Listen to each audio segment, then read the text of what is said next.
Now we move to another one. The construction. They've had castles. They had like big houses. But what do we have, especially in Syria? What reflects the real beauty of the Syrian houses? How we call it, I mean, Syrian house. The Syrian house is always, of course, the old houses. Now we live in buildings like everywhere. We don't live in tents. we I don't know when we stopped living in tents. Definitely few thousand years ago. But the idea where someone say, okay, oh, he's an Arab from Syria, Syrian man. Syrian, the Arabs are a little bit different. Oh, they are in tents, they have camels. No, we don't live in tents. Some part they have camels. Yeah, but this is a picture of a regular house in Syria. We call the Damascus style.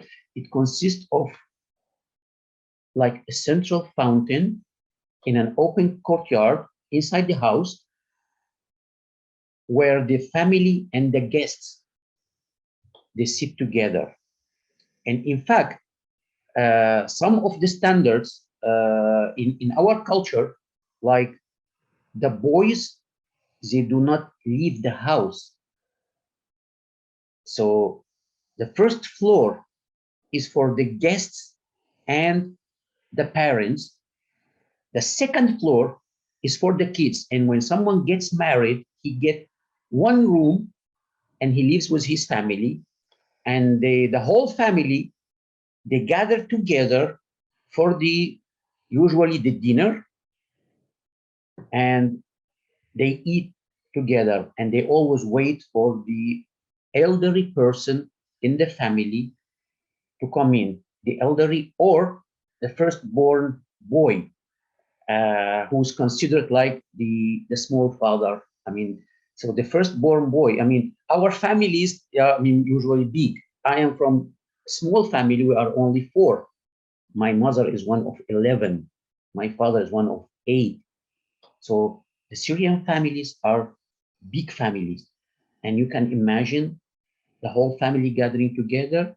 So the cousins who lives with you in the same house, they are like your sister and brother. So when we call them brother and sister, because they grown up together, and the bonds, the family bonds inside our community is very strong, because they live together really. The only difference between the rooms is only one wall.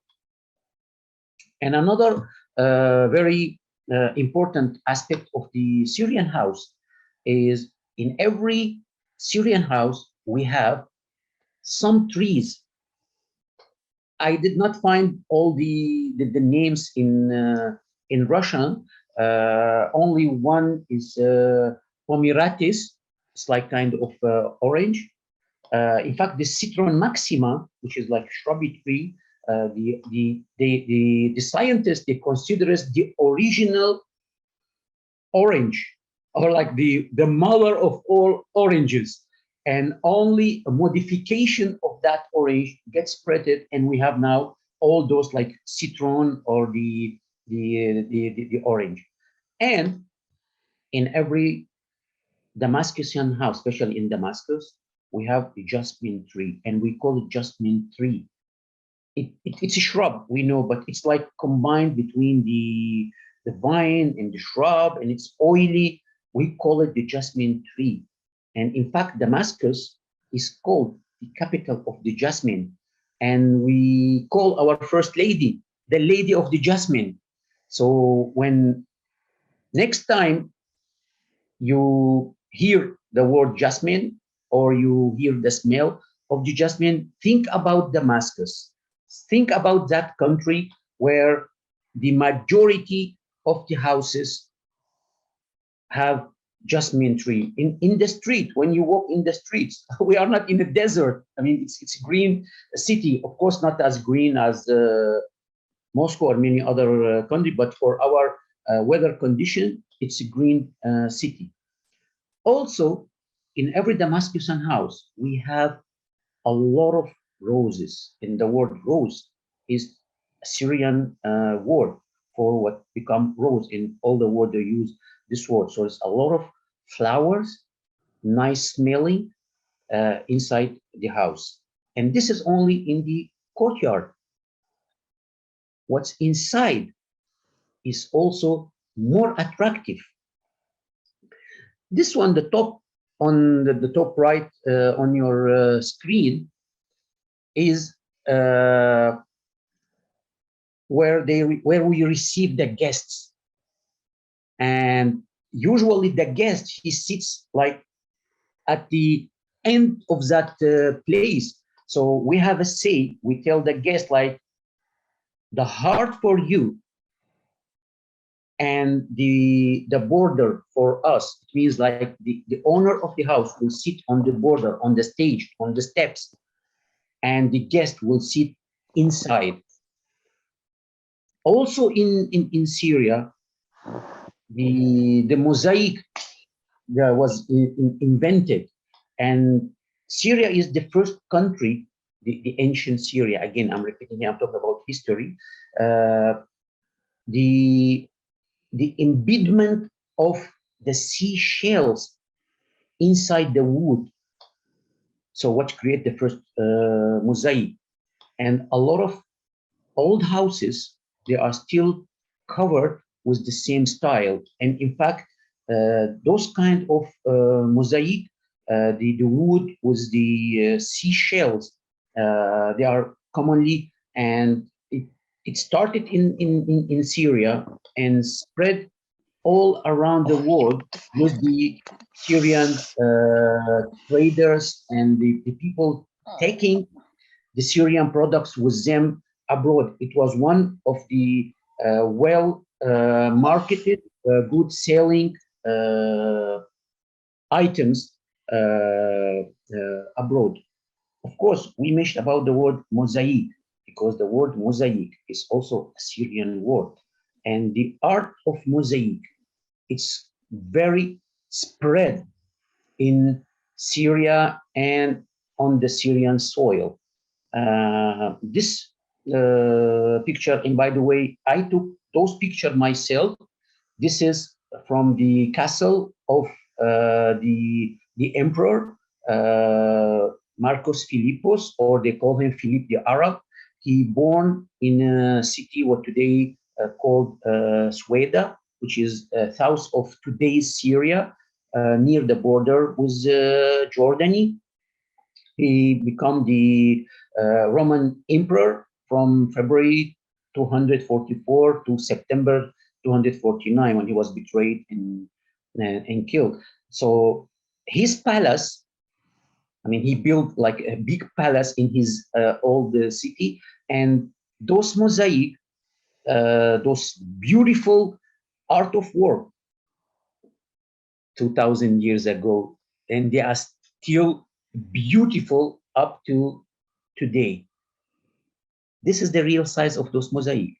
This is my family standing at the museum. And in fact, it's prohibited to take pictures. But when the guard came to me, I said, listen, I drove 3,000 kilometers to arrive here. You will not stop me from taking a picture.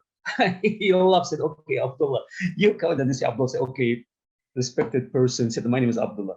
You can take the picture. So what you see here, those big artwork, which were covering the floor of the palace of the emperor, this is the real size. And it's not over. Till now, in many locations on the Syrian soil, we are still finding a new mosaic and artworks. And if you look to those findings, you will see how beautiful they are, how well they are preserved. Not to mention that they are like over 1,500 years old. Yes, they were covered by the dust, by the mud, by the land, by the soil, But still, if you put anything in the ground for like 2 years and come back and pick it up, you will see how it's like damaged. Those artworks, they preserve for over 1500, and some of them they are over 2000 years. Unfortunately, because of the war, many locations in Syria were many, I mean, archaeological sites. Some of them they are under the UNESCO protection. They were looted, they were destroyed, like the Baal or Baal in the original language, Baal temple in Palmyra. It was blown up completely, destroyed. The picture here is the city of Dura Europos, and we can see before the war how was the site and the looting. Those I don't know, the barbers or whatever, I don't know how to call them. They were only like digging, excavating to take some of the archaeological findings. And in fact, many countries in the world, they're flooded with the archaeological findings from Syria. And we hope one day we will be able to get them back to the motherland, because their place is at the museum where the people can come and look and enjoy the beauty. It's not over. In fact, this place, Ain Dara, that's how it's pronounced, which is north of Syria. The Turkish occupation forces, they bombed that ancient site and destroyed the temple, which was built like 3,000 years ago by the Arameans, the people who were living in that part. So unfortunately, the Turkish occupation forces, they destroyed an ancient city on purpose. I don't know how we can get this one back, because it was, as you can see from the pictures. And I mean, if you look into the internet, or you search on the internet, Ain Dara, or the Turkish forces destroying ancient city in Syria, you will see like tens of pictures. And in fact, even the opposition of the Syrian regime, they are also talking about that, and they posted a lot of pictures. Unfortunately, we cannot do anything at the moment. I kept this slide from another previous presentation. It's the origin of the words. The word theater, it's a Syrian word. Many people will not know the origin of the word. Many of the arts, the people say it is Greek, what do you call it, discoveries, and they give it like Greek names and stuff like that. But unfortunately, they are trying to cover the Syrian influence on the art and culture of the world. So I would like to stop here on few words, and you can do research, or you can approach me for more details on this subject. All the plays on the theater, they start what they call dithyramb. Even at church, they sing at the beginning of the mass, and it's like a dithyramb. Every time you want to start like a theater play, you start with dithyramb, and they say, oh, this is a Greek word.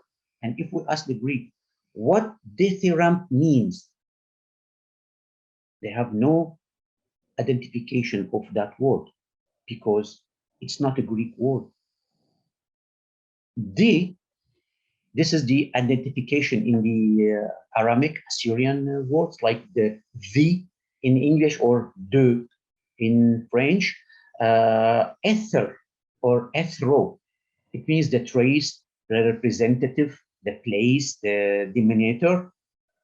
Ambon is the throne, the chair.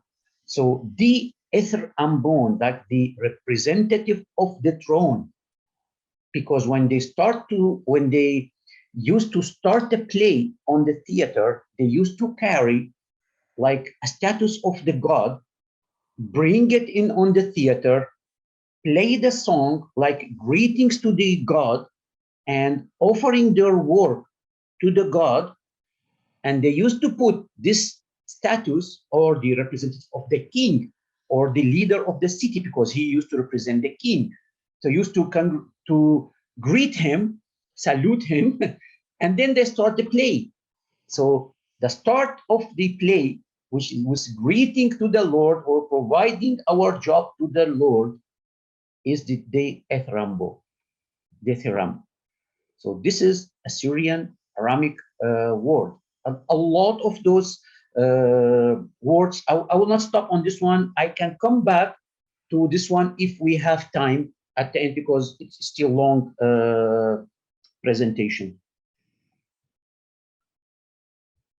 I mentioned previously about the city Dura Erectus.